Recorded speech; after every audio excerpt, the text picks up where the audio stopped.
Hello, cool people. Welcome back to Mac Music Review. I don't know if the camera's too close. I don't think it's too close. We're probably fine. A little chilly out today, and the time is right to talk about Lil Uzi Vert. Because, you know, Eternal Take is definitely one of the biggest albums of 2020 so far. It's been on the charts for a while.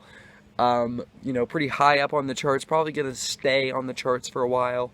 And he recently released the deluxe version, a couple weeks ago, released the deluxe version of Eternal Take and called it Lil Uzi Vert versus the World 2. And the album cover is actually the cover of this album, which is going to pop up in a second. It's actually the same cover, but like remixed. So this is Lil Uzi Vert versus the World 1. I am in a good mood today, so let's talk about the positives for this album.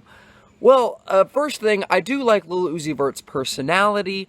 I like his voice. I like his energy. And another cool thing is, he's the only rapper on this thing. Most young rappers are getting tons of features to try to get popular and stuff. And while you do see him as a feature on other people's stuff, here, he is the only person rapping across 9 songs, no features, no other rappers. And I respect that. That's a respectable, pulling off a J. Cole. He's pulling a J. Cole, and I respect it.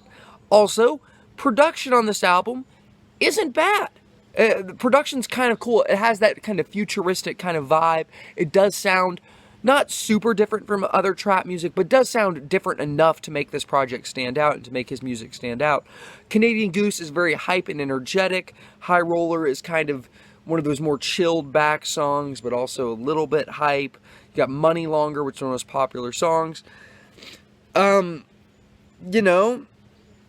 got Baby Are You Home, which is the hardest song on this album. This is Canadian Goose because the beat is just hard.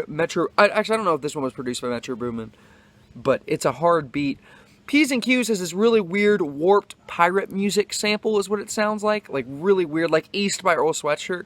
Really weird beat, but I like it for that. I like the personality. Yeah. Unfortunately, musically, some of the stuff is just kind of falls between the cracks and is not memorable at all.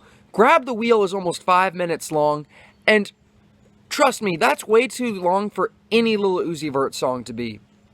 Because this man is super repetitive and he literally has nothing to say, which is my main complaint with this album.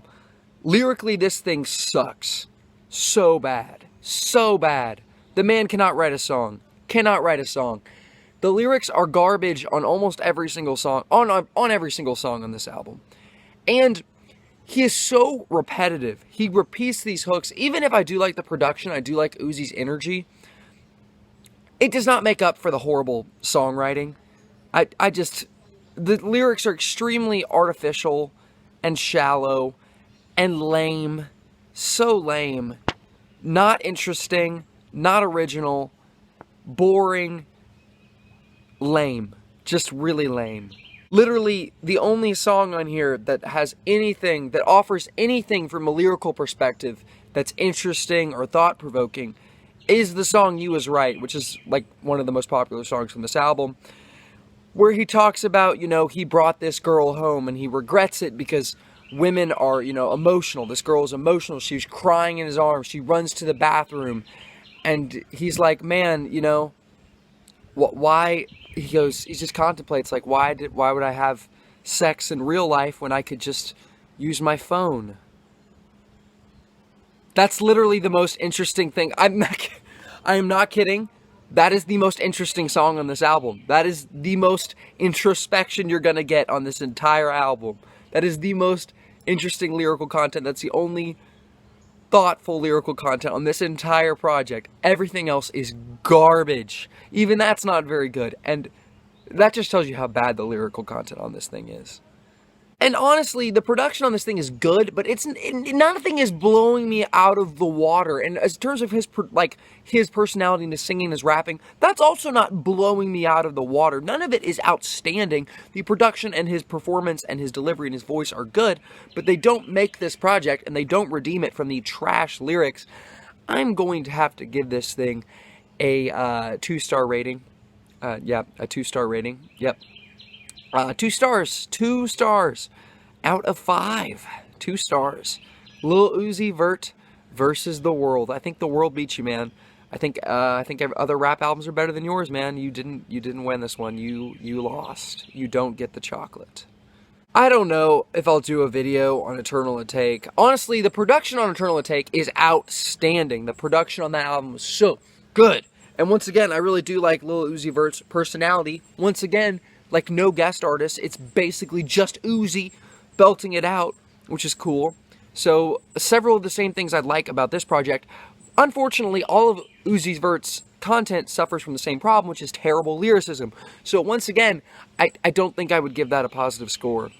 Despite how, well, I don't know if the production on that album makes up for the terrible lyricism, because the production is very, very, very good. It's very easily the best Lil Uzi Vert project. Eternal Atake. Easily the best thing he's ever made. Anyway, thanks for watching. Have a great rest of your day.